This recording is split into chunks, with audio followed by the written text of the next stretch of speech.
All right, everybody take a nice big deep breath and let it all go. I am here only to be truly helpful. I am here to represent him who sent me. I do not have to worry about what to say or what to do because he who sent me will direct me. I am content to be wherever he wishes, knowing he goes there with me. I will be healed as I let him teach me to heal. Amen. Okay. So we're going to just review one lesson of lesson 51, the review of number 5, which is I'm never upset for the reason I think. If anybody wants to go to workbook 51.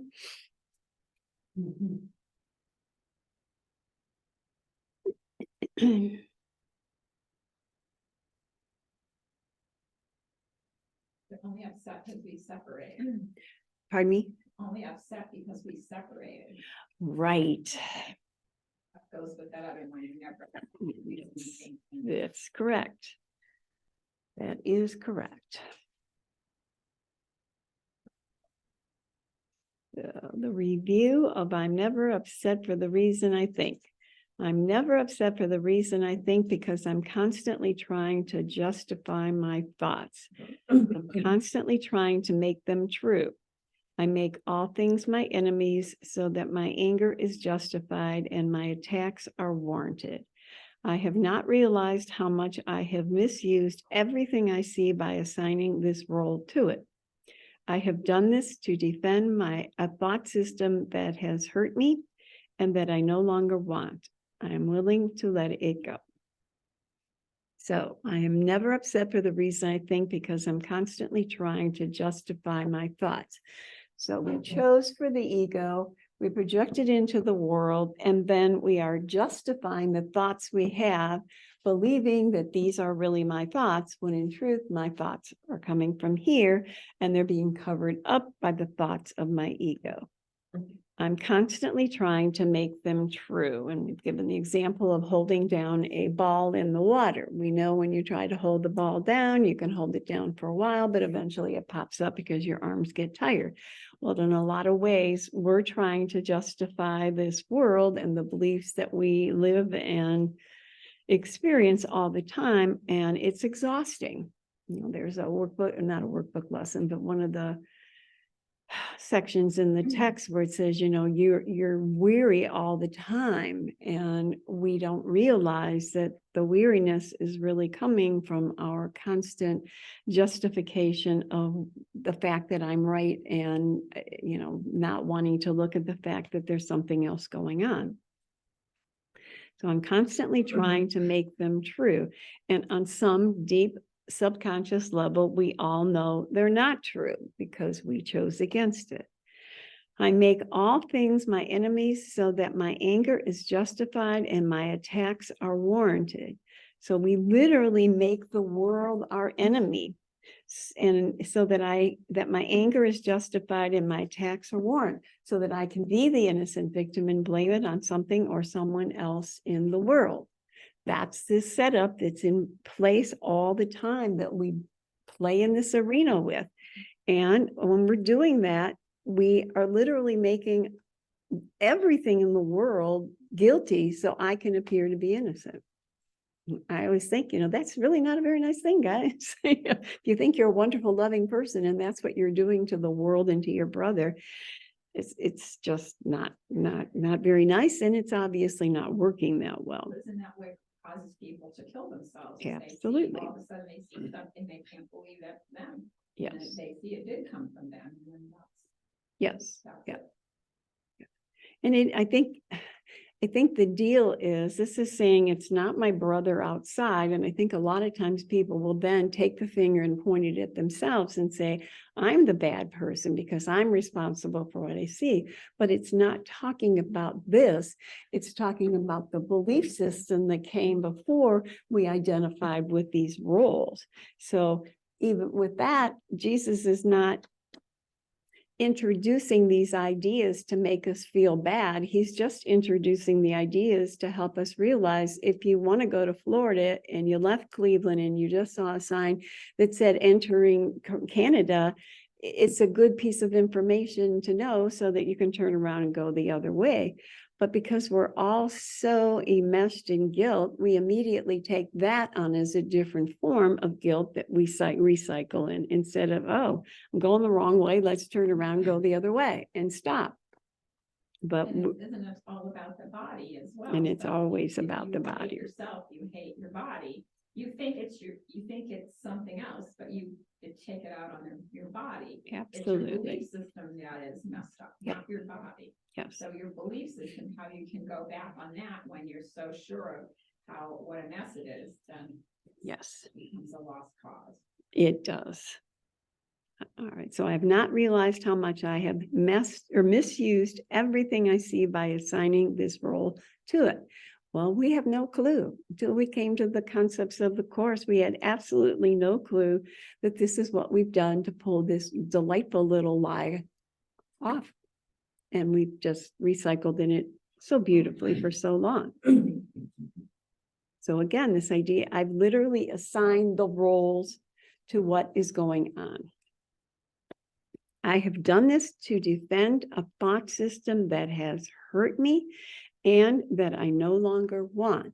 And this is that kind of turnaround point where he's recognizing that because we want to see a different way, that we're now coming to the point where we realize that this is hurting me and I want to do something different. And then the last line, I am willing to let it go. So as we become more and more willing to let it go, then we take, again, the same storyline that the ego set up, but we use it for a different purpose. We use it to recognize, oh, if this is happening, it means this, and I can now choose for this. So instead of, badgering our brother and pointing the finger at them or pointing the finger at me because I'm responsible, we just simply realize, wrong choice, let's go over here. All right, then I'm going to do one more little one, and this one would be in workbook 53, and it would be the first paragraph.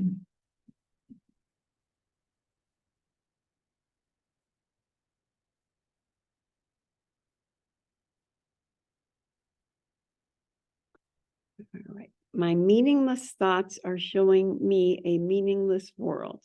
Since the thoughts of which I am aware do not mean anything, the world that pictures them can have no meaning. What is producing this world is insane, and so is what it produces.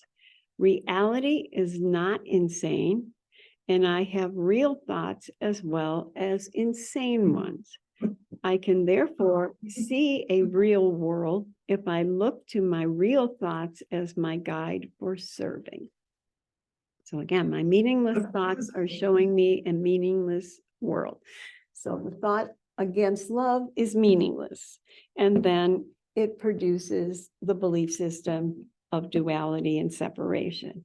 So he's saying this is meaningless. The whole thing's meaningless. That's great news. With number one, it's all meaningless. It's all meaningless. Yes, yes. Just stop right there. Right. But Got it. we're all sitting in this world that we think is meaningful and has value and Give it all the importance. meaning it has. And you've given it all the meaning you have.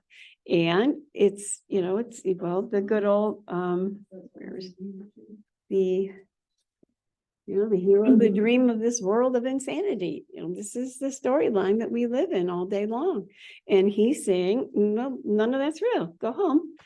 And we go, whoa, wait a minute. But what about? Everything out here is a precursor of what I've accused myself of. Exactly. What else am I going to see? Yes. And we're not convinced that that's accurate yet. And No, that's a big We part. forgot that. That's Our a projection. And most of the practice of the course is coming to realize that very fact, that this is literally a reflection of what's going on in my mind that doesn't believe I'm worthy of love. So if I don't believe I'm worthy of love, I'm not going to see the world from that lens either. And when we come to the point where we're completely aligned with truth, then we will express that to anything and everyone that comes along. And until then, we get we got the knives out. Whether we're physically doing that or mentally doing it, that's going on. Since the thoughts of which I am aware do not mean anything, the world that pictures them can have no meaning. Well, again, how do I sit in my chair here and grasp what that means? It's beyond my capacity right now. And yet he's asking us to crack open that door just a tiny bit and keep examining this. And as you move through it, practice it, become aware of it. And I don't know if any of you have ever been in a sales position, but they say that a salesperson, when he first introduces a new idea, everybody is totally against it. And then after the person's been exposed to that, maybe 8 or 10 times, all of a sudden they go, oh, wow, that's a really good idea.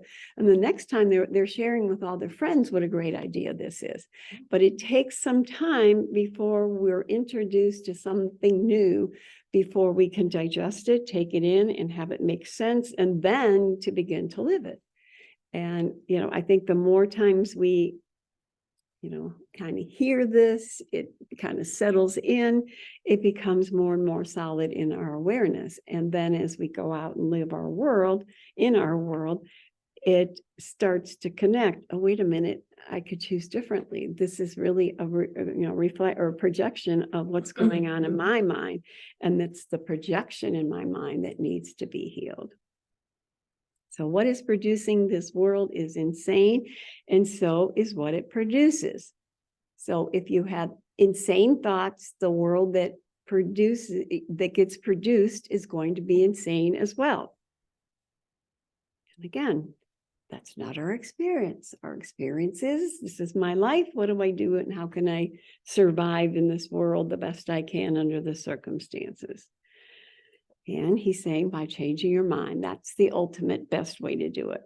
Reality is not insane, and I have real thoughts as well as insane ones. And I know I've shared this before, but Ken always talked about that for every single moment, there are 2 tapes that can be accessed. As long as the ego tape is in there, then you can't access the Holy Spirit. You have to take that tape out and put in the other one.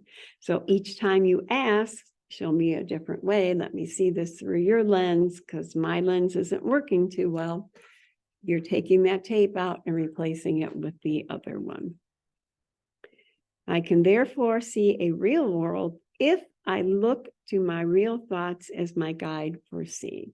So as we become aware that the thoughts that are being expressed in the world are a projection of the thoughts of my ego, and I become aware of that and begin to ask to be shown a different way, then I can begin to see the real world as a replacement for the ego world that we all play in all the time. All right, so we're going to now turn to workbook lesson 72.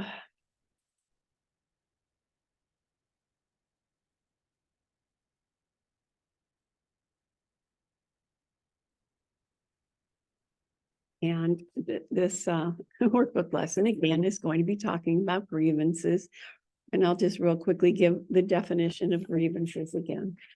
So grievance is a real or imagined wrong or other cause for complaint or protest, especially an unfair treatment, which really describes the I'm an innocent victim of the world. It can be an injustice, a wrong, an injury, an offense, disservice, unfairness, evil, outrage, an atrocity, an unjust act, damage, affront, insult, or indignation. So it's pretty much any form of I'm an innocent victim of the world, of which we all know how to play that card. It's like my whole world is I'm an innocent victim. Anything that I don't see as Law of appease or right. Good Yes, fits that category. exactly. And then that's where I'm coming from. at. Yes. And we're so enmeshed in the grievances of the world, we're not even aware that they literally run our show. I mean, that's a long list and it could go on longer, I'm sure, because we're so used to it. It's just like, well, that's the way the world is. Yeah, if you hold up that left side of your chart there, This one, the big one, this one, I know that one. that one. Okay. yeah, That's like the storyline. Yes, of yeah. Grievances. Right. And some of them are good and some of them are bad. And, you know, if I have a good one and then I lose it, then it becomes a bad one. And it's like- Right, right. But then we all know there's lots of goodies on the other side that, you know, keep us real busy most of the time as well. But they're all intermeshed in, you know, that's what's running the show. This is the party line. Well, it feels like there's gotta be something in there somewhere that's okay. Well, the course specifically says the only thing that does not have a double-edged sword is the atonement. Everything else, you can have good, you can have bad. You know, I got a new man on my arm and then somebody else looks at him. You know, I buy a brand new car, I pull out of the driveway. Oh my gosh, someone's going to scratch it or dent it. So it's like literally in a paths crossing for 1 second. It's, oh yeah. And then it's going to be the other thing coming up to bite us. And That's statement. I guess I found a positive side to it this week in reading in the conditions of reality, where the way it's stated, it did hit me a certain way where I just didn't understood, but it's really a big deal. The loving thoughts I hold in the loving thoughts my mind perceives in this world are the world's only reality. Yep. The rest of it isn't, the world's only reality is my loving thoughts, and I'm in the world and I'm Right. having loving thoughts. Right. And that's the only reality. Right. So like you just. and even just that kinda statement, right, even that statement's slightly tricky. Right. Because I think as Mary Ann, I can have a loving thought, but that's not the loving thought that's referring to. That's the loving thought when I get out of the way and love fills the space. Right, yes, and that's Right. and then also in that area, and that part of chapter 11, it talks about, like the ego gives you some good things, and some bad things, and like mixes them up, and then some of it doesn't mean it's all bad, but it's not. And then we get confused because we are trying to wade through what's good and what's not good. Yep. And that becomes the issue instead of like that it's just, Yep. oh, it's just, you know, what am I here to, what am I loving? Right. What am I loving? What am I able to be loving? And, Yeah. and that's the answer. So Right. that's somehow, I mean, I just been reading this over Right. all week. This That's, thing about that's the only reality is my loving thoughts. Yep. In the world. Yep. That's the only, and it spurred me to some action. So it was very interesting today. nice, yeah. And that's the tricky thing about the world, you know, compared to this looks like it's good. But compared to this is what's the real good thing. This has nothing to do with the better versus the, you know, the negative versus the positive of the world. It's the removal of your belief of anything in the world, which is quite extreme, as we all know. So it's trying to figure out Yeah. what's not, what it doesn't always judging on how, well, I should do this, Right. should I do that? Or how is this gonna look better or that, you know, instead you just go, if I'm not loving, then. Yep. I'll just put my head in. Well, yeah, pretty much. If I'm not loving, there's nothing is real. Yes, Yeah. because anytime you have a thought that's anything but true loving, it's always coming from here. And as he said, you know, in that thing, that this is nothing. It's so funny how like even just when I was younger, like trying to figure out which dress to wear. You know, okay, should I wear this dress or that dress? And then you go, well, so-and-so might have this dress, so I'm gonna wear this other dress. And then you go back and forth, and then you get to the party and you've got the wrong dress on anyway. Yep. It's never was gonna be about the dress that's where your mind is, because that's all you think about. That's what you know. Yeah. And again, all body, you know, all that, body, like, yeah. so- And how it just, you know, then, so the feeling you get after doing all that mental gymnastics is that it's the wrong thing. And how could that be when you spent so much time trying to figure out what the right thing was and you thought you had it done? That's been one of the most disappointing things I think. Yeah. Like for me is how you plan and then everything goes for fluid. And I think in my opinion, the only value of coming to the point that we realize that no matter what I do, it's wrong, is that I eventually look for another choice. Because until that really dawns on me, and I know we've all experienced that. I sure know I have, this idea of, well, no matter what I do, it's never good enough. It's never right enough. No matter how much I put forth to try to figure it out, I'm still left holding the bag. Not to becomes your life, your way of living. Yes. Well, no matter what I do, well, I better not say this because you even plan for how you're gonna mess up. After that, you just don't have a good sense of how anything works. Nope. And how you still have to keep working it because nobody else is there or whatever. Yep. Anything that treats your criteria as being unfairly treated will matter. It's just fine. Yep. Yeah. It's your belief in being unfairly treated. Yeah. That's our gimmick here. Yeah. Yeah. I'll put on the face of innocence and you can wear the one that I think I am, but And talk about lose-lose versus lose-win versus win-win. Well, that's it, because, for me, it's just seeing how that does not work. No, That no. win-lose thing Yeah, doesn't no, work. no, absolutely Just not. Doesn't, it's not wrong, it's not bad, it doesn't work. that's why we are insane. Yes, yeah, And I look at the resistance I have here at home. yes, yeah. That's all Yeah. I have to do. And, I think we need again to be very gentle because we are so addicted to responding this way. It's like we're a robot that's been programmed to act this way. So observe it, but don't judge it. And slowly the attachment to it does fall away. And that, don't judge it. I know, believe me, I know. And to me, it's like, the reason why we still can't really not judge it is because we're still enmeshed in that much guilt. And as we ask for healing, the guilt is dissipating. And as it dissipates, then the guilt goes away as well. And then you start to just, oh, whatever. There it is. Yeah. It's a process. Most different thing ever. Yeah. The most different thing about our life. Yep. That never appears until we really need it, or we ask for it. Yeah. And we have to really ask for it. That's the thing that just always blows my mind as well, is that, like, how many days or weeks can you be in misery? And even though we've been practicing this for a long time, where it's like, oh, well, did I ask? Or did I just whine? No. Yeah. Just do one until Till you you don't. get tired. Right. And well, yes. Shut up, it doesn't matter. You're the one who has to be tired. Yeah. Exactly. All right, workbook lesson 72. Holding grievances is an attack on God's plan for salvation. While we have recognized that the ego's plan for salvation is the opposite of God's, we have not yet emphasized that it is an active attack on his plan and a deliberate attempt to destroy it. In the attack, God is assigned the attributes which are actually associated with the ego, while the ego appears to take on the attributes of God.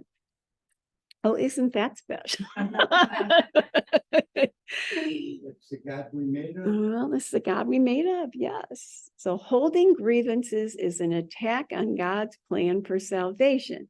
So to me, if you think of just that statement, and then you think of the attributes of holding grievances, to me, it's like if we can recognize, there I go again, holding a grievance, wait, this is an attack on God.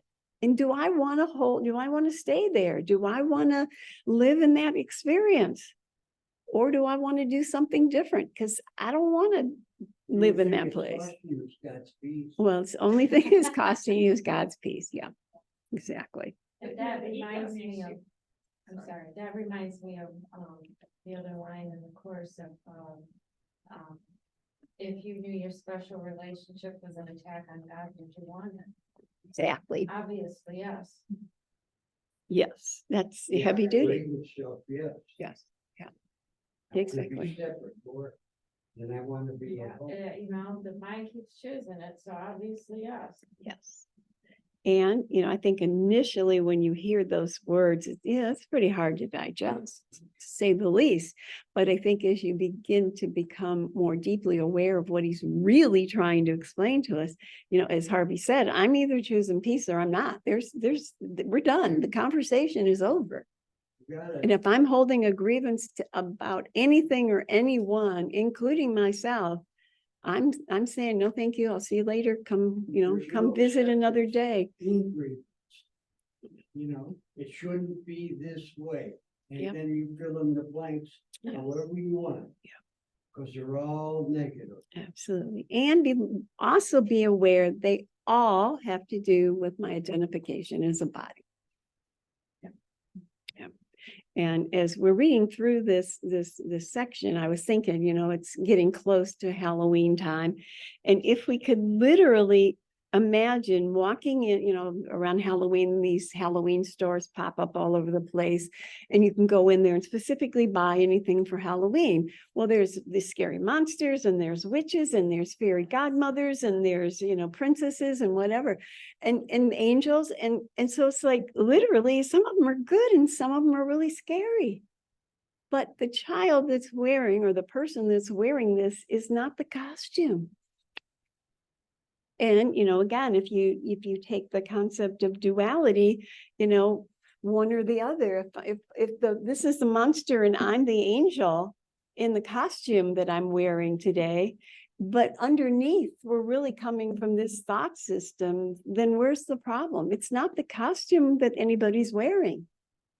It's the belief system that I hold, and I don't have to wait for them to do something different. I have to drop the story, walk over here, and then I'll see my brother as myself instead of see the costume that is the lie. So it's a power play because the ego. Alice, having Turn the power. heat up something. Thanks. What was that, Andrea? I'm It's- sorry. It's a power play for Oh, the yeah. ego. Yeah, And the definitely. thing about the ego stands up for itself. So the one, it talks about this, the ego sees all dependency as threatening and has twisted even your longing for God into a means of establishing itself. So if you want God, ego makes you feel like you're not supposed to want that you need to be ready to fight, ready to attack. Right. Because that's the only thing that's going to keep the ego autonomy. Yep. So maybe that's like how the costumes are things that, don't really see eye to eye, that they're ready to attack each other. And on some level, we want them to attack each other so that Right. we're justified to Because the attack fear is- back. And, Yeah. and the fear is that the ego has it stand up for itself, that it can stand for anything, it just, wants you to be ready. Yep. But that part really got to me, that it sees it all as dependency, meaning oneness as threatening. Yep. And has twisted even your longing for God into a means of establishing itself. So you're not Right. supposed to be, I guess I've experienced that, where you're not supposed to be, off guard. You're supposed to keep on guard with your ego to be sure that you're in control of every little thing that happens, which is a really twisted way of having to live. Yeah. And yet it seems like a dominant way of living because of all the war and everything going on. And we have to be very aware, when we chose this, we left God behind, we attacked God to survive as the only man standing.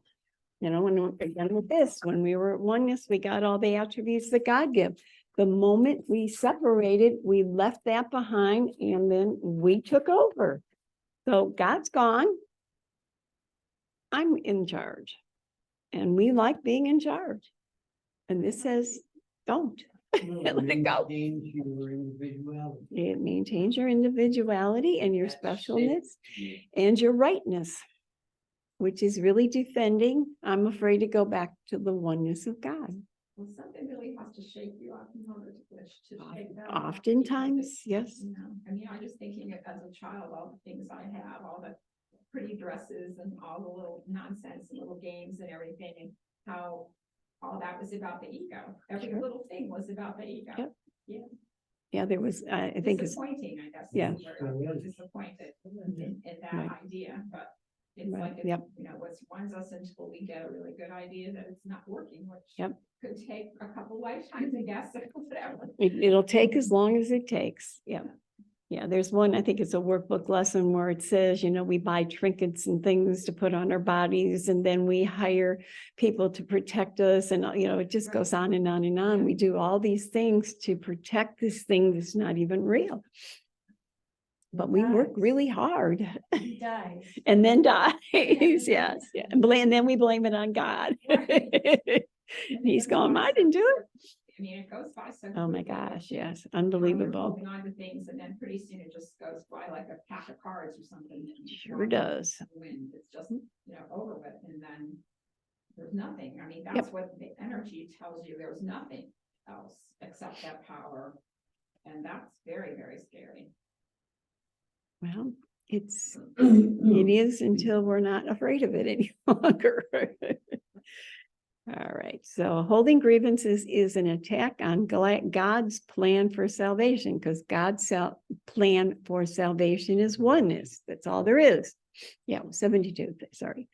While we have recognized the ego's plan for salvation is the opposite of God's, we have not yet emphasized that it is an active attack on his plan and a deliberate attempt to destroy it.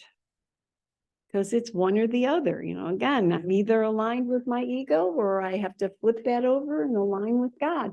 There is no middle of the road. And I think that, you know, when I first started the course, I found that very challenging, that abrupt one or the other concept where there's no meshing between the lines here. There's nothing over here that can connect with this. It is a line drawn down the middle. And one of the things that Ken would often say is, you know, people are going to take the course just like they took the Bible, and they're going to muddy up this line. Oh, is that what they do? And that's what they do, because they take a little bit of the course and a little bit of the ego and mish them all down. And go, oh, this is holy. So it just becomes the same thing. Same Just comes the like same how it old, was same before. old. Yes. And they don't really understand the difference. No, no. Because they, well, And No compromise. no compromise. You're either aligned with oneness or you're aligned with duality. Nowhere do they admit. doesn't mean you're a bad person. No, no, no, no, Some no, people exactly. think You're not a person. Nah. Maybe that's the issue, because you think you're, you know, you're not, you don't want to be a bad person, but Yeah. but that's not what it's about. Because you, as you said, this is not a person. Well, the course asks you to be as bad as you are. Yeah. Doesn't ask you to hide it. Don't judge it, look at it and become aware. This is the price I'm paying instead of the peace of God. And that's somebody just said in a pro stuff meeting I was in, an older one, a couple weeks ago. God is there, not because I'm good, but because God is good and full of love. Right? Not asking me to be good. Mm-mm. It's impossible. Yep. All right, It so, does seem like, you know, like an exact opposite side. Yep. To be on, where you, I mean, otherwise it's, you can debate all of it, but this is not Yep. debatable. It's Well, either God's in charge or the ego. And if Yes. God's in charge, that means you get to be in charge with God, not as a, you know, not as a team player, but as a, You get to be a Infinite. nobody. and you get everything out of it. yep. And it really is as simple as, you know, if the sun is shining over here and there's dark clouds over here, and you're either walking towards the clouds or you turn around and walk towards the sun, but you can't be both places. It's one or the other. And that's what we try to do. Well, we're always trying to mesh them together. That's what, you know, that's how the ego part of this works. Because we're trying to negotiate it as real. Yes. Yes. I had an experience just like this first paragraph. It was not pleasant. I was in a group, it was a non-dualism group. And we had been going through this for almost a year. We only have one more class left at the end of this month. All of a sudden, one person said, you know, this is real. Yeah. And so I said, well, you're not gonna like nobody said anything. He also said some other things about guns and violence, but I took it as, oh, okay, Zeta, this is, you manifested this because this is your invitation Mm. back to the other way. Mm. Because what he said kind of made sense on the earth plane, you know? Yeah. He says, I'm looking at you, you know, we have these 500 people and blah, blah, blah, and, you know, some are brown, some are yellows, you know, and blah, blah, blah, and, you know, when I'm in a certain neighborhood, I carry a gun, I'm like, what does this got to do with non-dualism? Mhm. Yep. But that's, you And know, then, but then, go ahead. no one said anything, Mhm. and I said, I'm gonna say something you're not gonna like. I pray for you and with you that you find another corner, turn another corner on this particular belief, but I don't believe that way. Mhm. And then somebody else chimed in, I don't believe that way, and then the leader said, it is real. What? I think it's time for another group. Yeah. I'm like, whoa, what happened there? Because it's easy. And yeah, and I think that's the thing we have to be very aware of. I can think I get this, and I can think I'm walking in this direction. I can think I'm believing in non-dualism, and the very next sentence that comes out of my mouth is absolutely not non-dualism. Yeah, I'm not blaming him. No, I It know. was about me. Of course, Somehow always I is. needed to choose again. Mhm.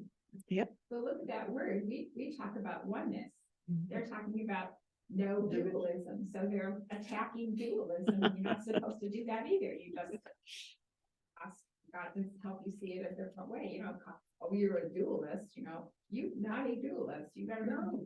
No, You it, didn't say that. yeah, the group doesn't, the leader didn't either until that day. So did he call himself a dualist then, or he No, didn't no, see? no, he saw- didn't call himself a duelist. What he was saying to me This came is from real. this side. Right, Yeah, Yeah. that this is real. right. Yeah. Okay, but So even that's with this, it's either this or this. Yeah. That's it. That's it. That's it. Once again, Well, that's the Absolutely, hardest- that's it. That's the hardest part of this. Oh, whole I thing. 100% agree with you. That's a very challenging experience. But again, you're either walking through the light or you're walking through the darkness. You can't be, you know, it just doesn't work. You know, flip the coin, heads or tail, one or the other. At any given moment, it can change as you move back and forth.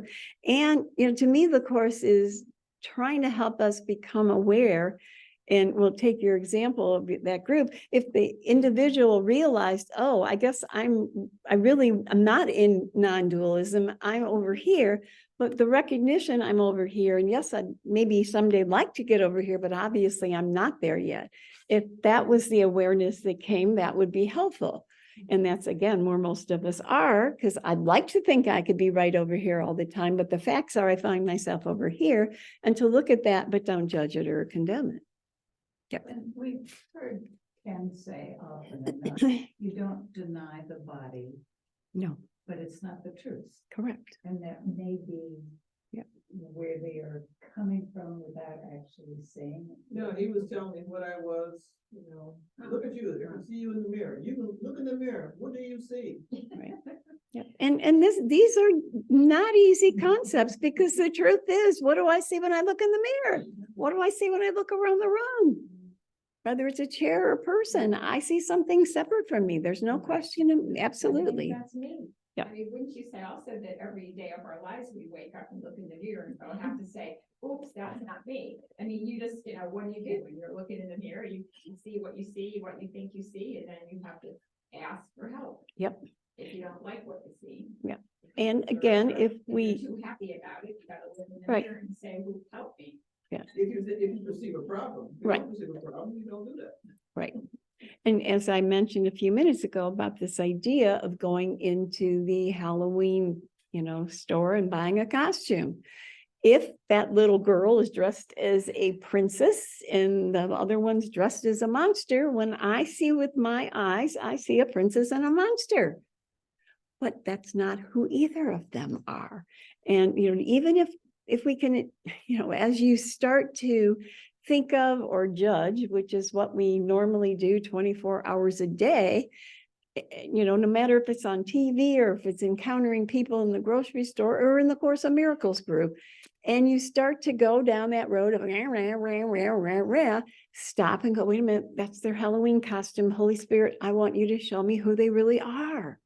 And really use that as an example of a way to step back and see this from a different point of view.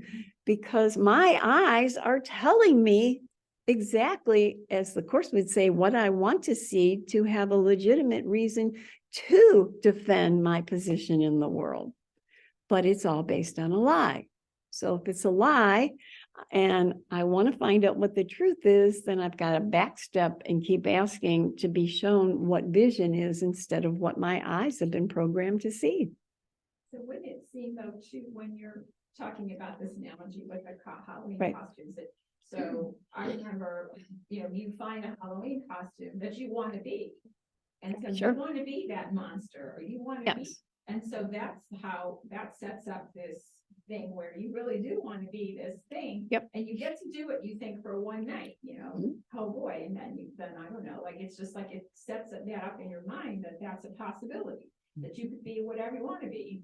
Yep. And then you know, go with that. And We just got carried away and Right. forgot to take the costume off. but that's what people want to do. I mean, kids Yep. want to do that Sure. when they, you know, no, I'm really a lion. And, you know, the little guy, he's just 2 years old telling me that. So it's like, oh yeah, okay, you know. Mhm. But we have forgotten that I'm wearing a costume and so is my brother. And I hate my brother for the costume he wears that I put on him. So it's always about, yes, my eyes are telling me this. This is not about denying what your eyes are seeing. Your eyes are seeing what, you know, you heard that man's comments, but then bring it back to, okay, wait a minute, I'm seeing the costume. What is true vision? How can I see this person or this situation through the eyes of love? And again, whether it's you're looking in the mirror at yourself in the morning, because we hate ourselves as much as everybody else. So, you know, there's always places to practice, in other words. Yeah. All right. So I'm going to read that line again because it's chock full of goodies. While we have recognized that the ego's plan for salvation is the opposite of God, so we know these two choices are opposite, we have not yet emphasized that it is an active attack on his plan. Because if I choose this and drop this, that's an active and a deliberate attempt to destroy this so that this can live, because only one or the other can live in any given moment. And a deliberate attempt to destroy God. So the Course even speaks of the idea, kill or be killed. We killed off God to exist in duality. Well, that's a pretty rough comment to digest as well.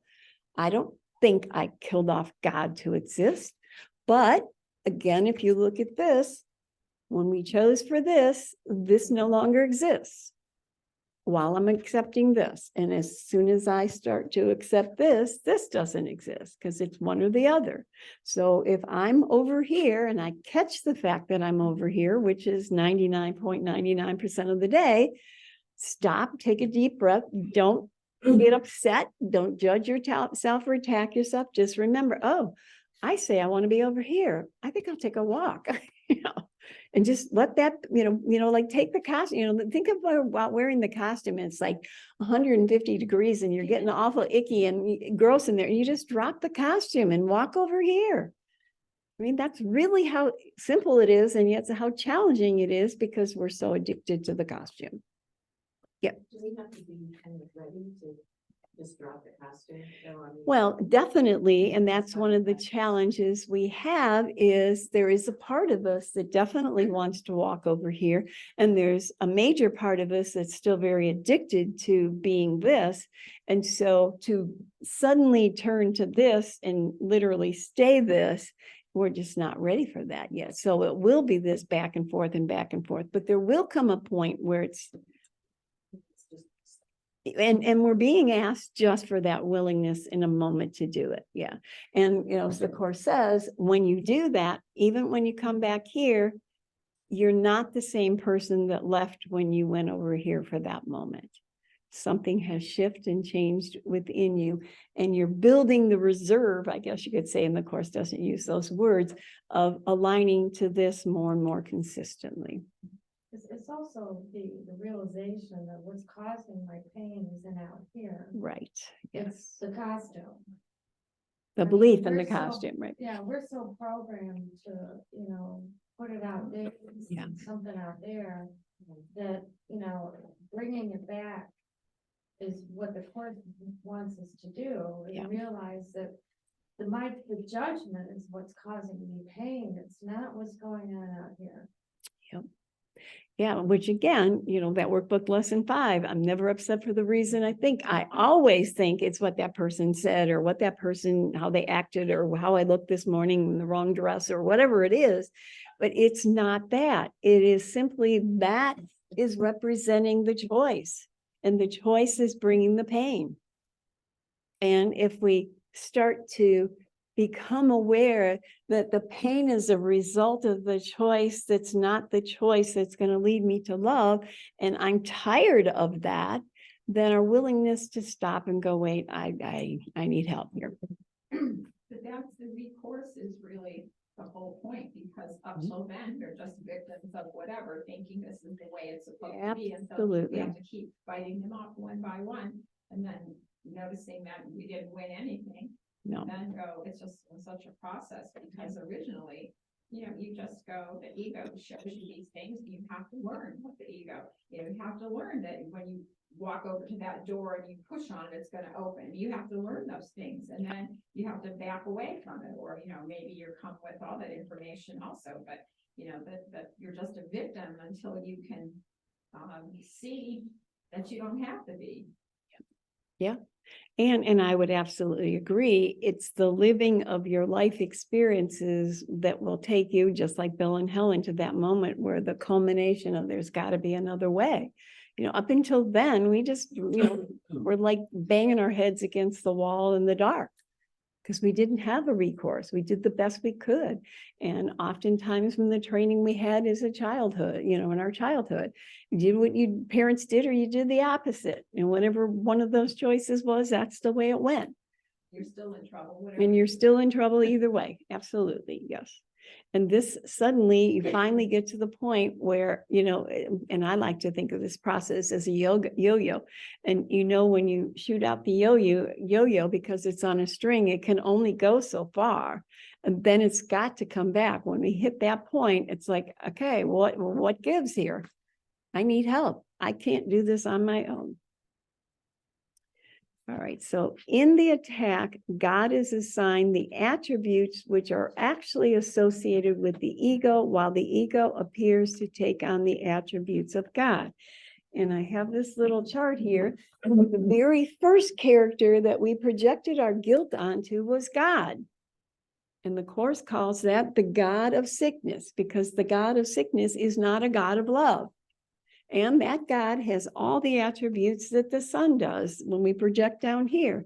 He's guilty, he's attacking, he's not loving all the time, he's loving once in a while, but he takes on the characteristic of the ego and all the things that the ego represents. But that's not the real God. That's the made up God that we have because we projected our guilt, sin, and fear on that God. And then when we got tired of that, we went down here and started doing that on our brother and on our physical self. So we've made of the world something other than it is to keep this storyline going. All because we were too afraid to go back home. Until the point where it gets so miserable and we can't stand it another moment and we ask for help. And then he shows us that what the problem is you're afraid to go back home, but there's no reason to be afraid to go back home because this is your true nature. Only we don't trust him or believe him yet. So once in a while we ask, and then we pop back here. And then the next time we ask and we pop back here, until eventually we become very tired of playing the game over here. And we finally realize this is not my home. I want something different. And then we're more consistently choosing to connect with what truth is instead of the effects of this delightful little story that's not even true. Isn't that true? Until we choose again, we still think we're the home that people start to. Well, indeed we do. And Until we Yep. feel that thought. Yep. We're gonna keep playing the game. because I mean, really, that's strong. that's very strong. Well, but again, we just talked about this idea of the deliberate attempt to destroy God. How could we not feel like we're not a very nice person if we killed off God? If this exists, I think I destroyed God. Correct. You can't get away from it. And God says all the time and every week, nothing happened. We don't believe that It's yet. not what we believe. Not what we believe. And this really is a course in convincing us of that. We had the idea and we took it serious and forgot to laugh. End the story. Thank you. I judged myself at that moment. And that's continued to be repeated over and over and You got over it. ever since. And again, the whole while, the real God of love says, come on home, everything is fine.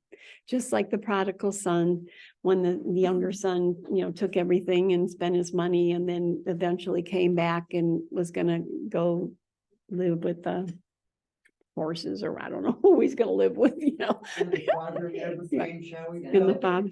In the pigs, there you go. Pig sounds much better than horses, but anyways.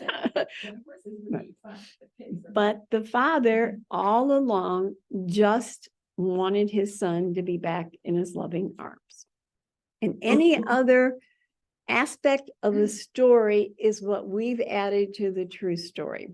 And we've accepted it as our reality and as our truth. The love is unconditional. The love is absolutely unconditional. Yes. All right. Then it's not love, it's just, I'll do this if you do that, it's a bargain. Yes, always a bargain. Yes. Holy Spirit. And notice in this last line, in the attack, God is assigned the attributes which are actually associated with the ego. So again, with this chart, all the attributes that are projected onto God are the attributes of the ego. So why would I want to come back to this God? It's a foolproof program to keep us stuck here. Because why would I go back to a God that I don't trust, that I don't love, that is going to do horrible things to me when he finds out what I've done? Which is all superimposed on top of the That's how we set truth. it up. Well, it's absolutely the way we set it up. So that would be a foolproof program to stay stuck in this illusion until it finally dawns on us, there's something wrong here and I need help. I don't have a clue how to do this. Sometimes people who decide that are people who get all the rewards. Yeah, Well, well, it appears to be within the world, yes. in the world. Is that all there is? Well, and even a lot of the people that get everything in the world, which most of us might think, oh, that would be nice if I had a little bit more of what they have. We know how many of them are miserable and are on drugs or they commit suicide or whatever, because they get, they have it all and there's still something, hole in their heart that is not being filled because it's not enough. Yeah. Well, that's why you're looking to, when you think we're in an illusion, you're looking. None of Yeah. it works. Nope. None of it. Nope. And until we really, really get that it's not Right, really you gotta working. look. Yeah. And even when we intellectually start to become aware that, it's highly likely we'll continue to still look for stuff to play with in the world. And it's not saying don't do that. It is saying, become more and more aware of the fact that that's just not going to fill it, I'm sure most of the people in this room are starting to have awarenesses of, I used to do this and it was really a lot of fun. And now I do it, but it's just not there like it used to be. And though it feels rather uncomfortable for the ego, it's really a great awareness in the respect that it's showing you this world is not your home. And until we really get that this world is not my home and there's a home that I'm yearning for, then I'm going to be stuck in this place that isn't going to be very Feels comfortable. much too great. Oh gosh, yeah. And if, Yeah, if but- we knew how terrifying, we would be so much more gentle on ourselves. Yep. Yes, oh dear, for sure. That's true, though. No, it's very true. Even when you get the answer, that's just like you're like floating on the clouds and how it's scary too, because you Yes. can't, this is, who do I tell this is, Mhm. this is my experience of oneness. Who gives a shit? They don't care what. Nope. Oh, I'm in one. Of course, you don't tell anybody that, but you just have this feeling and they ask you, well, why did you do this? Or why did you choose that? And like, I'm supposed to, I know it's perfect. Yeah. It's absolutely perfect. Yeah. And then people are saying, well, why didn't you need to get 3 quotes, and you need to do this, and there's this person sitting there who, at times, they seem to, morph into, a presence Hmm. that you can't even feel, it's weird, it's just downright weird, but also it's very, very comforting. But you can't really communicate, your reasoning or why this was perfect. And it has nothing to do with that person. It has nothing to do with you. It has to do with your desire for God. And God changed the dynamics. The dynamics were like something from, some movie or something. The only one you gotta convince is yourself. Right. Well, that's true, but still, it's just like a very difficult, like how you said it would be to, get what you want in a minute might be cause more fear. So Yes, asking God for exactly. something and you get it, and Right. you go, whoa. Yep. And then you just have to, Yeah, but you do that for yourself. God has nothing to do with it. well, that's, I guess, what kept me afloat. It's your mind. That's what kept me afloat, was I knew that I was asking for something and I was getting it, and I better just love it and shut up. I know what you're talking Yep. Okay, Well, but we also have to realize we're entering a totally different world, a totally different experience. And initially it's going to be a bit unsettling, even though that's the answer we're really looking for. It very different than the experience that we have. So it's going to be experienced as a little bit challenging to embrace. And there aren't solid walls to protect us in the way that we're used to. But you'll get used to it about. eventually. Always like living here, and he tells you nothing so blinding as the perception of form. Yep. And all we're doing is believing all the lies. right, and having to work with those things all the time and All the negotiate lies. them. Yep. Right, And again, if you've lived your world from the first breath you took, including who knows how many lifetimes before that, in the lie, and somebody comes along and tells you what the truth is, it's just, you're not gonna run with your arms to grab that. And if you look at Jesus, who represented the truth in a world where nobody believed the truth, what did they do to him? They got rid of him because he didn't fit. It's, why are we drawn to this? I haven't got a clue. Afraid will kill. Well, yeah, kill or be killed. Absolutely. Yep. It's hard to, not believe what you see with your eyes. Hugely That's what I difficult. said, nothing so blinding Yeah, as right. perception of form. Very challenging. Yeah. You're not seeing anything. I just, yeah. Well, yeah, and the course is very specific about the fact we don't really see, we don't really hear, we don't really think, we don't really talk. I mean, you get up and brush your How do I teeth. do that? Yeah. Yeah, and carry around a phone so we can talk to people. Right. Not just about everything is saying the other story is real and right. And this is saying, no, it's not. so when you spend hours out of time in some amorphous state of peace, after a while, you get a little, Yep, is you this do. real? Is this gonna work? It just like, but that feeling of peace overrides everything. Eventually, And yeah. it doesn't matter. So I guess to know though that there's this kind of fear that would come in is good to know. from It the is book, very good to because know, it's yes. very, how did you know this was what you were supposed to do? I just knew. I said, All the course is I doing just know. is showing you that all of this you've been believing is a lie.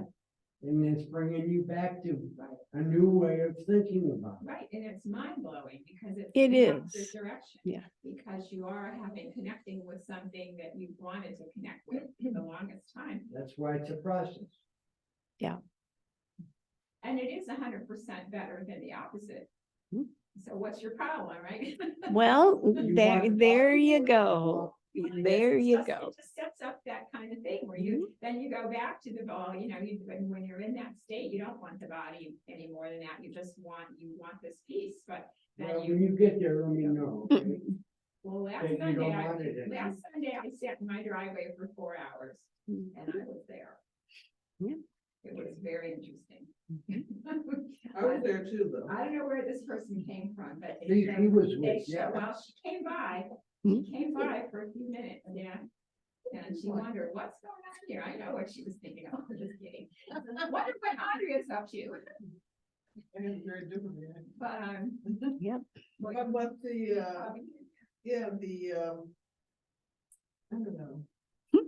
You can't just go by, I got my special moment. That's not being on the other side all the time. 'Cause I have a lot of special moments, but that's not. Well, Being on the other be side. aware though that there's special, the holy instant is called. We will have these holy instances. Yeah. But the happy dream is when those holy instances culminate and then I'm there and I'm not drawn into anything here. But enjoy those holy instances because they're Putting pretty, money in the- right, like putting money in the right account. Absolutely, yes, yeah. Yeah. But Yeah. I don't kid myself. No, right. I'd love to, but it's not working. Well, yeah, be careful with that one. Yeah. You're looking, I'm looking at that. Yeah. that's all they Right. just That's said, the most important part. asking you to do is look. Look at it. Cause I can't do that by myself. And, you know, I think most people would agree that they've had holy instances that they can't even put into words and it's like otherworldly and it's something that doesn't go away. It's sort of like right there and it's like you're there again. If you think about it, it's different than the other place that we normally live in. I think it's important too to point out that it seems as though this body's experiencing Well, it, true, but but it it's has not. nothing to do with the body. It's the mind. oh, it's So the in mind. that moment, I'm not this body Nope. anymore. Nope. I become a part of a Yes. whole. Yes, And so it has nothing to do with what I'm Rose experiencing. exactly. Nothing. Exactly. For Yeah. the fact that there aren't any other bodies there, the No. bodies don't, the others don't mean No. anything in that respect. It's about your interaction on a different. Yeah. And in fact, it's described as a moment out of time where the body doesn't exist. Yeah. But it happens so quickly, it's not like my body disappears and I go, where did my body go? But it is, that's why it's so different and why it can't be described or explained when you, Or an instant. right, Yeah, it's not that the body doesn't, it's not that the body disappears, it's It's just. that you know not in your awareness. and you know you're not the body. It's not in your Yeah. awareness at all. Yeah, so you're not looking at somebody else. Her friend, she had a near-death experience. Right.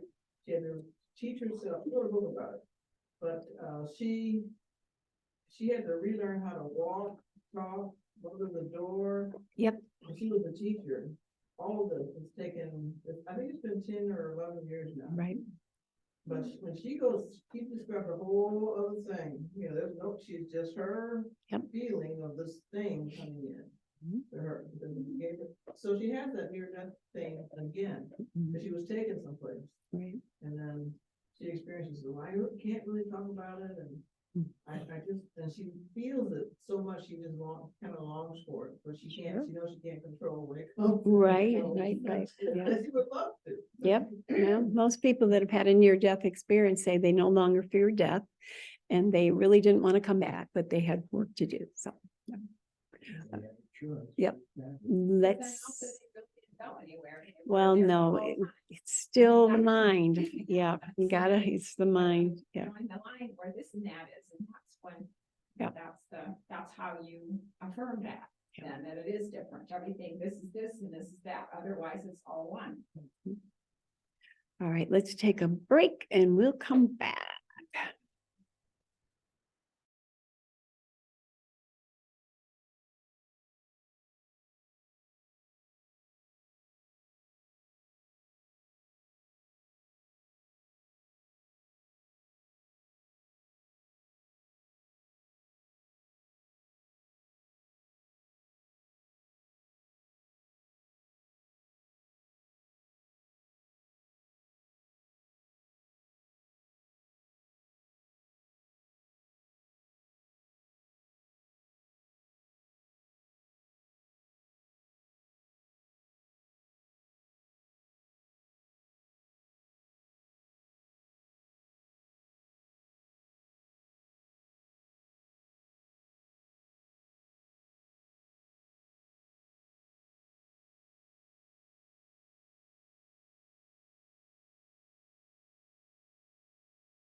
We're gonna get started, guys. Let me just make sure everything is where it's supposed to be here, get everybody cranked up. All right, so we're in paragraph number 2, workbook lesson 72, and the title of the lesson is Holding Grievances is an Attack on God's Plan for Salvation. So paragraph 2, the ego's fundamental wish is to replace God.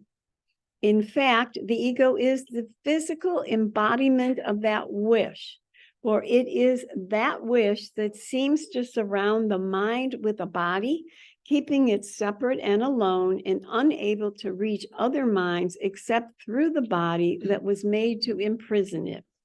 The limit on communication cannot be the best means to expand communication, yet the ego would have you believe that it is. All right, so again, the ego's fundamental wish is to replace God. Kill or be killed, God or separation. That's the teeter-totter ride that we're on. And if you remember being a little kid and being heavier than the other one and you were on the bottom and the other person was just hanging there because you had control because you were able to control it. But yeah, and again, you know, the coin, either God's on the throne or I'm on the throne. There is no third choice. If I'm on the throne, the results of that separation and duality is going to run the show. And the results are going to be guilt, sin, and fear, suffering, pain, anxiety, you name it. And the only way to get out of this is to let go. I don't know. God, you filled that space. And then let them stay there. You know, that's the other thing. You know, we go back and forth, which is normal. But eventually we will want only this and nothing more, because this is going to be the answer. We really want more than anything else. But to become aware, when we made this choice, we said, I want to do it. God did not give me what I wanted. He did not allow me to be the creator of my world. And I can't be an individual and special. So I'm going to go over here and make my own world. And much like a little child that says, I'm going to do it on my own. And then we got very addicted to doing it on our own and have been doing that ever since. And he said, stop trying to do it on your own. Let me do it for you. And that's not at all a comfortable flow for most of us good little ego people, because even if we want to do it, it's not easy because it's so hard to let go of control. You have to sort of open up the valve more, or that yellow line. Yep, we have to open up this valve because this valve is what brought this. And when you open this and walk through, you're automatically over here. Yeah, but you can't be over here and over here at the same time. That's the challenge. So, Yeah, Is and that, it's like our other valve, the Holy Spirit side that's been what, laying dormant. yeah, entropy or something. Like Right, that, using yep, it to yep. shred up. Right, yeah. And it's only because we put all the focus on this. And as long as we focus on this is what became real and solid for us. We stopped the flow with that little X there. That's the one. Yep, that's the culprit. I said, I'm going to do it on my own. God said, well, do whatever you got to do. I'll be here waiting for you. And so we did what we did. So we gotta just do the opposite of everything. Absolutely. Think we know. Absolutely. Let go. I don't know the thing I am or what I'm supposed to be, you know, the whole deal. I don't know. We're here in a kill or be killed world, Mhm. and we're being asked to surrender. Yes. And that's not very appealing. No. No. And yet, why would I want to be in a kill or be killed world if I could have love? But because we're so, I mean, we don't have a clue how deeply identified we are with this thought system. And we don't, you know, it's almost like we don't know how to do, I don't know. Yeah. And so until we become miserable enough, we'll keep sitting in that until one day it's like, all right, what do you got for me, dude? Because I've had enough. I mean, that's how it really, for me, it was experience. It's like, a context, like everything's a context. Who gets to do this? Who gets to do that? How many do you have? How many? I mean, it's just a contest constantly. So how can you can't do anything in the contest except keep trying to get over somebody else or get over yourself, how you're. Get over yourself, yeah. But this, Duality. yeah, yeah. But this first line, the ego's fundamental wish is to replace God. Well, in my belief, and I don't know if this is correct, when we kicked God off the throne, I believe we thought we were going to take the love with us and then have all the stuff that we wanted. It just didn't work out that way because they were opposites. I either have the love and the connection, or I have duality and guilt, sin, and fear. Isn't that too how we recognize that when we're lacking, we recognize love as a whole different thing. So the only way we could recognize it is that we had experienced it sometime or had Yes, some correct. way of knowing what it was. So again, the ego's fundamental wish is to replace God. I want it my way. Okay. In fact, the ego is the physical embodiment of that wish. So once we had the thought, we projected it into the body, and then we made the body the identity that I believed that I was. And then I made my brother so that he would look like the bad guy versus me, the good guy, so I could play the innocent victim card. And that's been played out ever since. And as a result, we have left the love behind, and we're constantly trying to make the world do something different so that I could be okay. And that will never happen. Or even so that somebody else would be okay. No, Well, yes, yes, sometimes we side with another person and then it's you and me against the world, yeah, but it's still, there's something against everything else. that's a whole goal in life, is to help somebody else do something. Right, that can be true, yeah. All right, so in fact, the ego is the physical embodiment of that wish, for it is that wish that seems to surround the mind with a body, keeping it separate and alone and unable to reach other minds except through the body that was made to imprison it. All right, now that's a long sentence. Let's chop that up a little bit. For it is that wish that seems to surround the mind with a body. So now I'm no longer the mind, I am the body. Okay, all the focus went to the body. I no longer am, I have a mind, I have a body. And in essence, it's the mind that's operating the body that makes the body look like it's the character, but it's just the puppet being operated by whichever part of the mind is engaged. All right, and keeping it separate and alone. Well, each one of us is an individual. And even if you have family members around you and you're close to them, we all still feel that loneliness, that you know, there's something wrong, I'm not good enough, you name it. You make a list of all those delightful little experiences that all of us experience, because we've left the essence of what we are and we feel empty. And it's not because the person didn't call you enough times today, or they didn't bring you roses, or they didn't say nice things to you. It's because you feel like you're home, you are the home of evil, sin, and darkness, because you believe you kicked off God off the throne and killed him off to exist as the reality of duality. So it has nothing to do with all the stuff that it appears to be about, and yet we continue to suffer.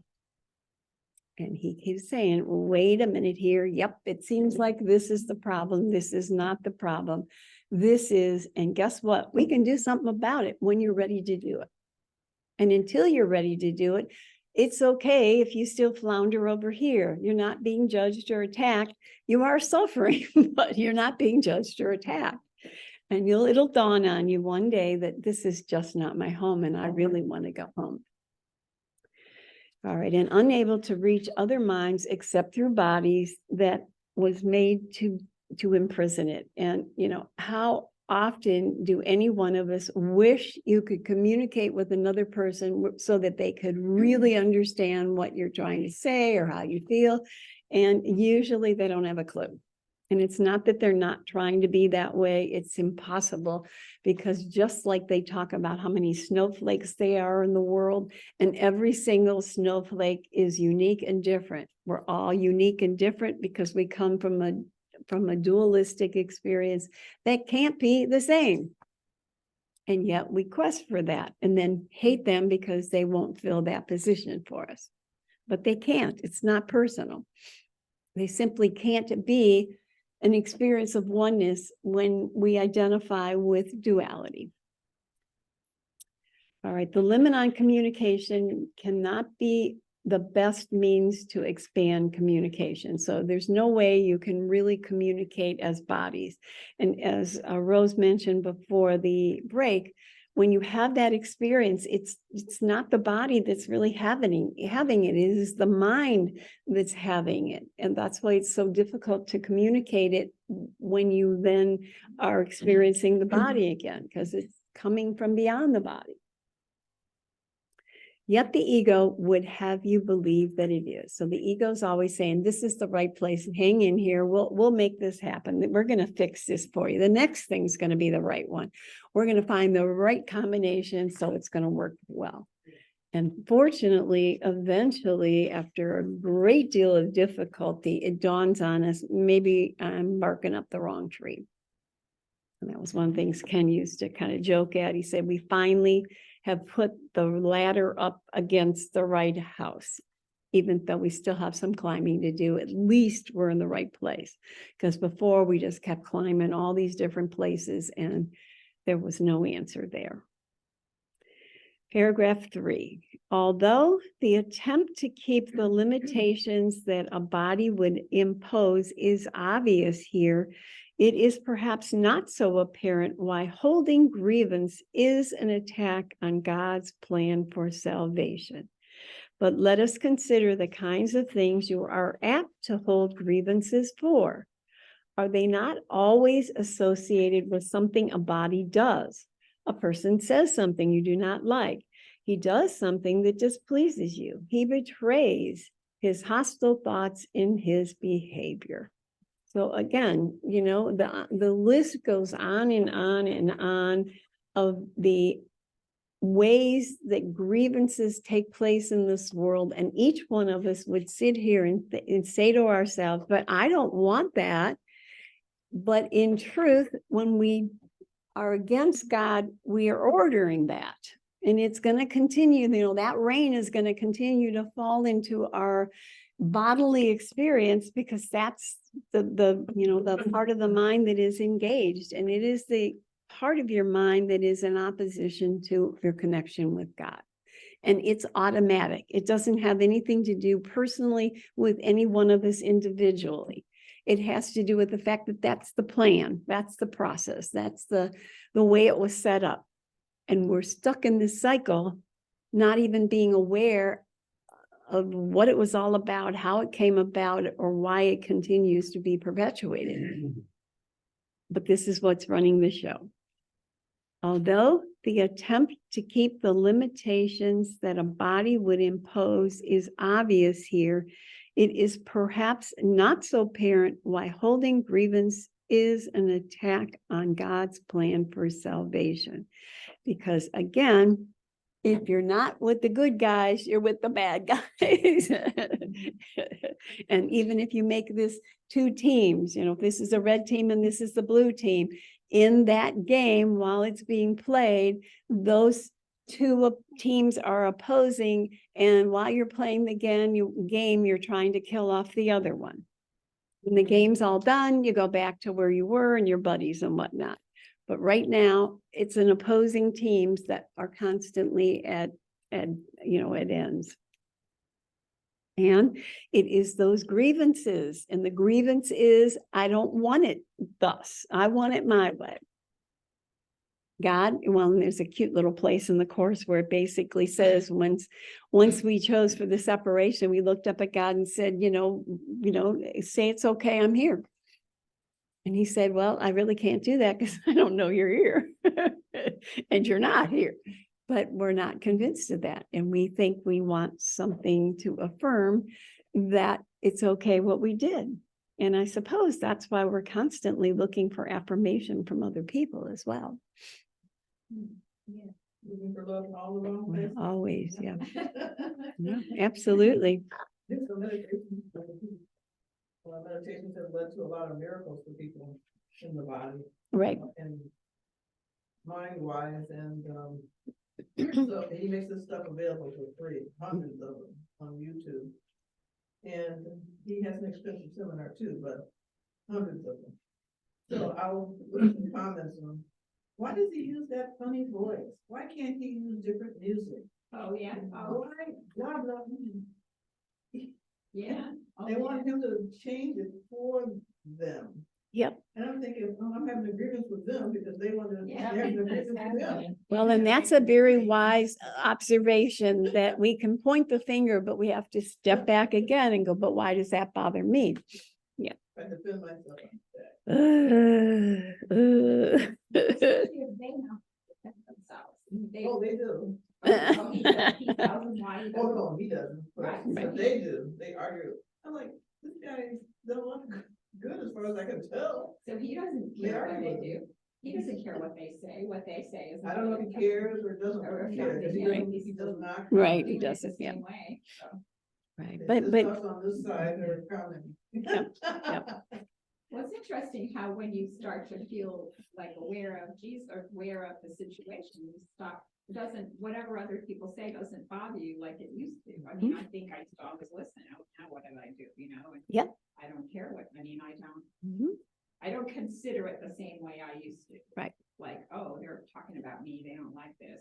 Right. I never. Well, but again, as we step over here more and more, your identity of the character that you thought you were over here is not as intact.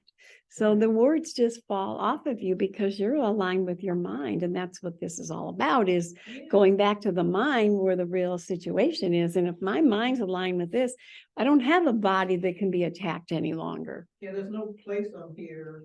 It that accepts sticks, all that. right, exactly. And when it still Or sticks, right, and if it still sticks, that's a good indication of I'm over here, not to judge or attack yourself, but simply become aware, oh, wow, look what's going on here. I must still be very aligned with this instead of this.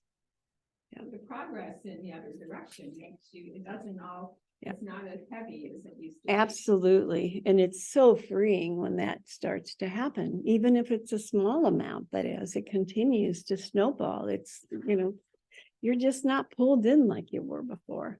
Very, very refreshing in I my guess point of that's view. that's the whole proof of it really is, Yes. you're not upset about. Yep. For the reason you think or don't think, you're not thinking about being upset, you're just Mhm. moving along. Right. Holding Jesus. Right. And that workbook lesson number 5, I'm never upset for the reason I think. Eventually it'd be I'm never upset because I'm in my right mind and there's nothing to be upset with when I'm really unequivocally in my right mind. Because I know I'm not the mind, I'm the body. Or I'm sorry, I am the mind, but not the body. So why would somebody, pick on a puppet if it's got funny looking clothes or it doesn't look right? They would go to the puppeteer and say, you need to change his clothes. Nothing personal any longer. And we're just built like this personal being that's just like, you touch me, you look at me funny, everything, and I just, I'm a mess. And that again is the programming of the ego and the puppet that I believe I am. As long as I'm down here, all that stuff's going to affect me. And this is, somebody said, I can't remember if it was Rose or who said it, the Course is not saying pretend you don't have a body. It's saying be aware that you believe you have a body, even though you don't have a body, but use that because that's what's going to help take you home. If I become aware that I'm a walking wounded and somebody just poked me and I just, fell apart, that's an indication I'm over here. That's very valuable information. I can make another choice, but it's a valuable piece of information because unless they poke me and I lose my peace, I don't know what's going on in my mind. That's what got us here instead of the loony bin. That's what got us here, hopefully, yeah. And hopefully we'll stay instead of the loony bin, you know. All right. All right, so again, he's kind of gently reminding us, but let us consider the kinds of things you are apt to hold grievances for. They are not always are they not always associated with something a body does? And try to keep that in the back of your mind as you're walking through the day of not only judging yourself, but judging everybody else. Oh, that's about the body. That's about the body. That's about the body. To sort of kind of reprogramming your thinking as to the way you're playing these games as we walk through our day, because it's going on 24 hours a day. You know, and it doesn't matter if you're judging somebody on TV or, you know, a picture somebody shows you in a magazine, whatever. Watch your head go, oh my God, why are they doing this? Why are they saying that? Why do they look like that? Why don't they comb their hair another way? Whatever the heck it is, that's your ego churning away to keep your attention going down that avenue. And it's going to do that. It's what it's programmed to do. But if you like the picture, like, let's say they show you a picture on the phone, and you like it, is that? Right. Just become aware that I have an opinion about that too. Yeah. Because the trouble with the I like, it means there's something I don't like. Yeah. Yeah. And, you know, we talked about the Halloween costume. You might say, but I like little angels or I like little princesses, but I don't like the gargoyles. Well, they're all costumes. And they're all keeping us from knowing what is truth. And, you know, throughout the workbook lessons, you know, Jesus was very adamant to help us realize good or bad, right or wrong, it's all the same. It's part of the illusion. It's not who you really are. And if I focus on, I like this, I don't like this, you don't ask what's beyond this. Okay. And again, naturally and normally, we're all going to pick out, I like this better than that. That's just going to come. But just be aware of that as well. Well, having this experience with my basement and all that's going in there, I'm aware that at first I was very upset and didn't like it at all. And now I don't really, I still don't. When I hear it start to pour down rain and I know the gutters are all gonna go right next to the foundation, I just shut the door. I don't hear it. But I go to sleep. I'm not gonna stay up all night worrying about it. But at first it was, you know, again, it's something that happened in my house Right. that didn't happen before. And, you know, literally I didn't care one whit about gutters for the last 25 years. So Right. what do I expect? So anyway, it's just how it's going down. And and I see that I feel more detached from whatever the house has to do. Right. For what, you know, whatever this is gonna do, but just to keep asking for help in all the areas that I can possibly get help. And then it's, you know, I don't have any control over how much, you know, more it's gonna rain in the next 2 weeks. And it's just been coming down in buckets for the last whole week even. I'm not as, I know I'm just not as attached to my body and what happens to it, where, you know, I'm thinking about the basement as an extension of myself, and then that's not true, so. Yeah. And I think that's something you might want to look at in general throughout your life. Am I worried about something I have control over? Or am I worried about something that's just happening and I have no control over? And do I really want to put that much energy into something that I have no control over? You know, because it's like setting ourselves up to fall in the hole, and then we fall in the hole and we complain we're in the hole. And that's not a very comfortable place to be. You know, and how often do we whine and moan and, you know, bitch about something that you're not doing anything about it other than walking around whining and moaning about it? And that's where fear is. Well, and that's the fear, the ego, right? Control what's gonna happen to me because of this. Yeah. And the ego loves that cycle of And insanity. like, again, you can't just give up that thought. You have to ask for help, because Exactly. it's, you know, you've been programmed to, why didn't I take better care of this? I mean, all those things will rise up to hit me over the head. And I'll say, then I could just back off and say, I'm doing the best I can. And I can go back to sleep, which is or what can I do next? And right. It Yeah. does help us be with it as long as I can. And then eventually I'm gonna have to go away anyway. Somehow I'm gonna leave Yep. the planet. So without, I mean, I guess that maybe became more of a realization how my life is a limited span of time in terms of this world. So I better, I want to be free of that. I want to be free of that idea. I want to be with spirit. So it just, helps to have all this as a backup, like a very solid plan for spirit is not to dwell on Yep. these things. Yeah. Give them all the space they need. Just breathe. You're still breathing, you're still alive, you're still, and you don't spend every waking moment on freaking out, about that. Or even, with the doctor and stuff, going to the doctor, he says, you gotta have this test and that test and you need a shingle shot. And I just said, no, Mhm. I don't have any, I'm nice about it, but I refuse. I don't want all that stuff. Yeah. It's just my interpretation of how the body is. I could be at the doctor. I mean, from the time I was born until I was 65, I hardly went to the doctor. I wasn't sick, didn't have anything wrong. And now they're going to make me take all these tests and make me worry about what could be happening in my body. Like I really give a rat's ass at this. But I'm nice to the guy too. That's the other part when I go to the doctor.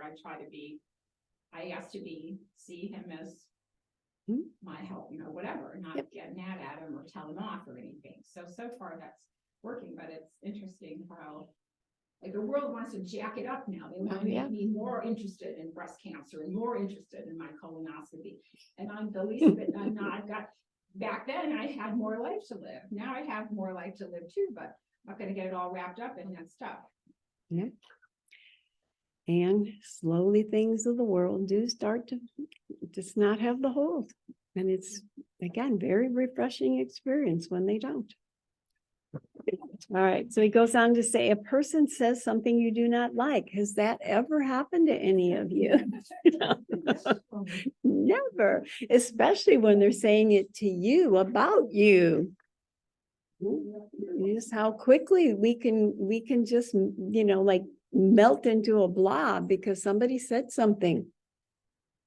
And that's how vulnerable we are as a result of this thought system. I mean, it's, geez. All right, he does something that displeases you. 24 hours a day, somebody's doing something I'm not happy with. And if I don't find it at home, I'll go turn on the TV or watch something or whatever. There'll be something, or it's raining, whatever it is. He betrays his hostile thoughts in his behavior. Again, 24 hours a day, this constant concept of grievances is just supporting the I'm an innocent victim of the world. Yeah. 24 hours a day. It's like a real jam. It's a real jail you're in when you feel that way. Yep. And then we can flip that around as well of how frequently I'm doing the very same thing to my brother. Doesn't matter if they're doing it to me or if I'm doing it to them. And it doesn't matter if I speak it in, physical terms, or if it's just turning around in my head. Same old, because those thoughts wouldn't come if I was aligned with one. It just wouldn't be there. How you could think you're hiding in your thoughts is really interesting. Yes. And to want to push away the spider webs of our belief so that we can see clearly what our brother really is and who I really am. And, this is an invitation. This is a question you really have to ask yourself. Do I really want to see the Christ in my brother? Or do I really want to keep, that knife out real close and handy? Because I'm used to doing it that way. And again, I cannot be an innocent victim if my brother and I are on the same level. And, I'm paying a high price for that. All right, paragraph 4. You are not dealing here with what a person is. On the contrary, you are exclusively concerned with what he does in a body.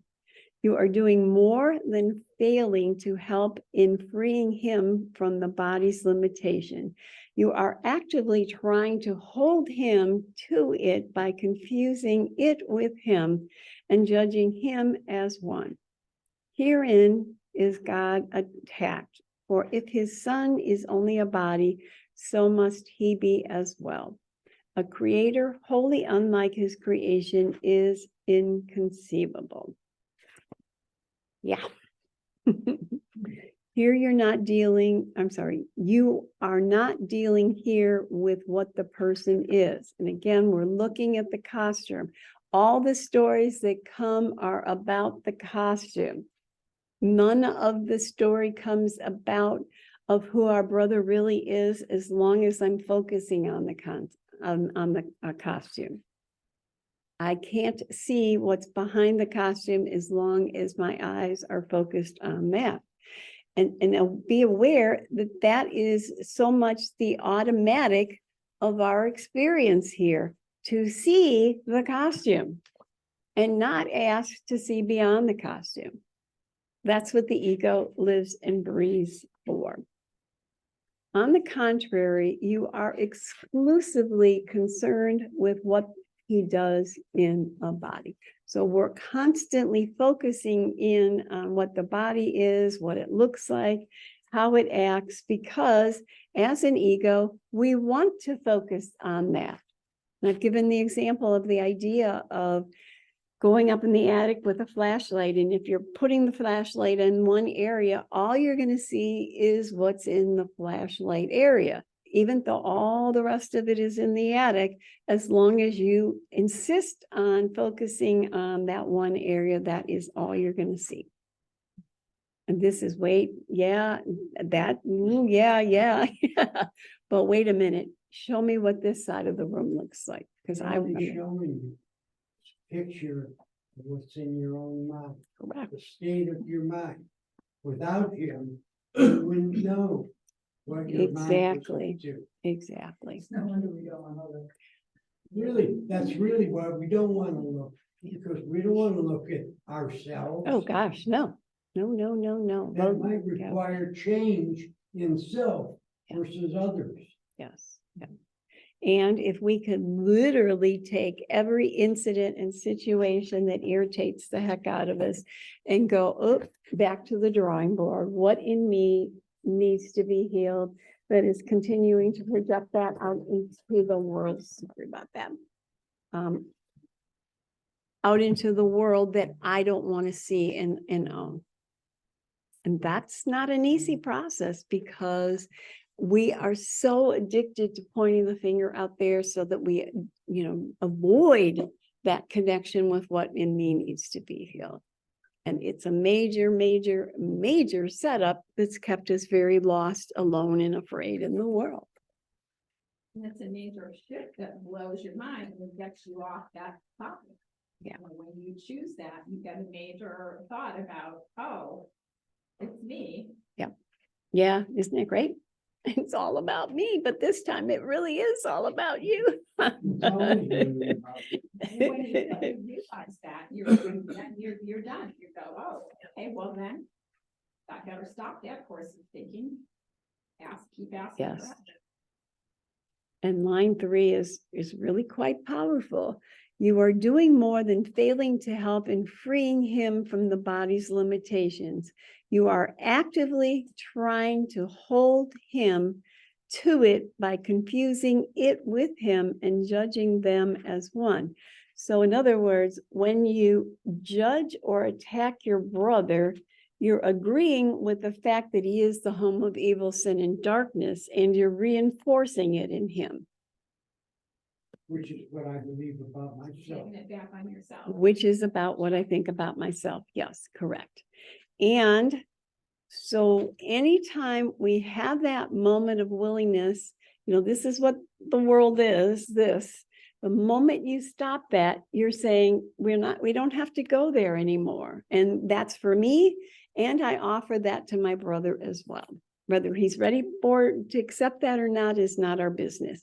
Well, That it's another opportunity to pause and say, wait a second, there must be another way I can look at this. Exactly. I don't know what it is, Right. but help me see it through your vision. Yeah. And then I'm done. So throughout the day, there's a more or less constant that we can go to that just says, let me open a little bit further so that I can see this the way you see it. Absolutely. And you might even look at it from this, if you're opening that valve here of looking at this instead of this. Exactly. But again, in order to do that, like the flashlight in the attic, I have to take the flashlight and instead of putting it this way, I have to turn it around and say, okay, I want to see this instead. Well, You're talking about places where you're, at times where you just feel uneasy or. Yes, Yeah, anything and you that's, don't even know what it is. no, the Course definitely. says, together, we shine the light on this. You and God, together. right? Yes, you and God, yes. Yes. And it's simply the recognition, I'm not at peace. This course is promising me the possibility of peace. And I don't like the effects of non-peace. I want to align with what he has to say instead of what I have to say. And anytime you're upset or irritated or angry, and as Helene said, you don't have to have a specific as to what's causing it, just that underlying sense of something's not right here and I need help. And that your willingness and your expectation of God to help you, it squeezes you out of your stuff into that space. It squeezes you right out of that shit, and you go, I don't know what to do, I'm still mad, and then you go, well, I don't want to be that way, I want Yes. something else, I'm gonna wait. It's just that little willingness that forces you to go, nope, can't be that mad, because I don't like Yeah. it, don't like it, and then. But I guess if you like it, then that's where you are too. Then Right, yes. you're okay. Well, I got even with that person, that's cool. I'm done with that. But, if you don't like that feeling, you're, Well, you realize it's nothing to do with the other person. Yeah. You come to that realization, it's never about them. well, that's right. Because, even just all this nonsense with that one neighbor, I'm running in the house. Like, I don't want to see her talk. I'm like, I'm just going to go in the house. I'm going to just ignore her. Like I could really get away from that thought. Like I could really get away from how it makes me feel to have to go run in the house. Like I live here. Why would I run in the house? I'm not. What am I afraid of? That was a Because really you big- are afraid. Yeah, I mean, because and so to be like a hostage in my own house because I don't want to meet up with her is ridiculous. Yeah. And to think she's the problem because it looks so obvious that she has to be the problem. But she has no clue. No. She doesn't think she's a problem. And she's not a problem. I just have to get with the idea that I'm the one causing all this trouble. Yeah, And right, And right. I run in the house like I've done something terrible and my mother's gonna holler. It's like I'm a little kid. I mean, that was such a big giveaway, running in the house. Like, I'm not gonna put up with this person anymore. I'm going in the house. Like, that's gonna keep her it's gonna keep her away from me. She's gonna move somewhere else. The neighborhood's gonna turn into Valhalla or something. It's like, right, Andrew, just go in the house, see if that helps.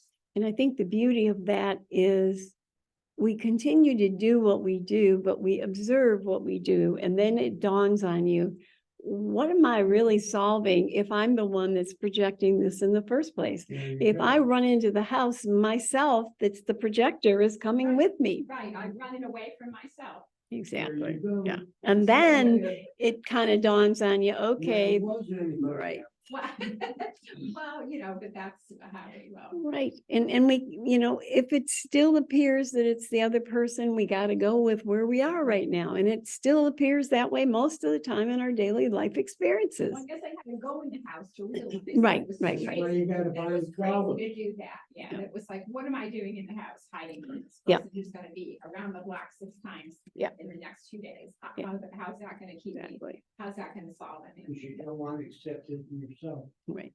And I think it is I want it to important, be her, you're right. I right? want it Sure. to be her fault. Of I want course. her to figure it out, Exactly. and I want her to stop what she's doing. That's So right. She doesn't have one clue what the hell's wrong with me.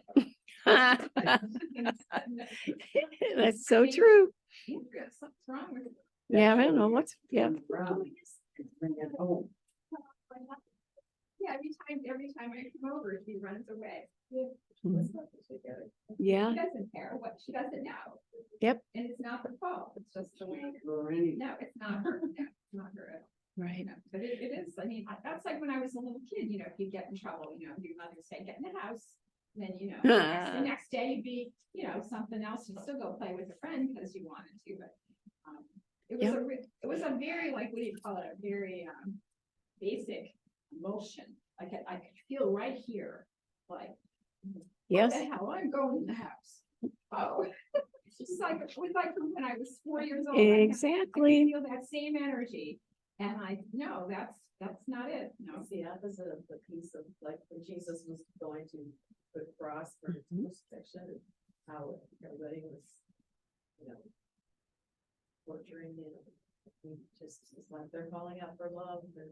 Yes. Yeah. So that's just the exact opposite. I know that feeling of that, but. Yeah, like somebody is gonna really, they're taking you to the cleaners and you've had it, and you don't have to put up with it. And that feels like power.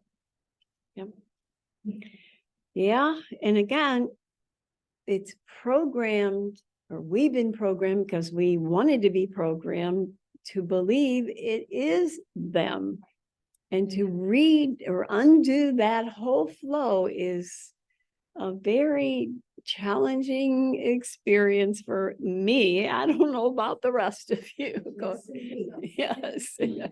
But there is such a feeling of freedom Oh, yes. when I just let the feelings be feelings, Amen. Yeah. and then they stay and they go, and I don't need to know any more about No. it than that, and I don't have to No. act on them Right. or anything. Fear comes and it goes, Yeah. anger comes Yeah. and it goes, Yeah. sadness. I can be sitting here and crying and not have a clue what this is all about. So Exactly. I just cry until I stop crying, and then I go on chopping onions. Yep. It's like sometimes because they say, I have anger, like in English, we Right. say, I am angry. Right. I am angry, and then like Japanese, or they might say, I have anger. Mm. I'm visiting with anger or something, Right. Yeah. things like that. And so in America. Without personalizing. Yeah. Yeah. Yeah. They own it. Yes. So they just say, we're just having this feeling temporarily. But it's not saying that I am angry. Correct. I have anger. Right. my Yes. experience Yeah, my around here is Is, My experience is I'm saying, having- it's not who I am. right. Yeah. I have an experience of anger. Right.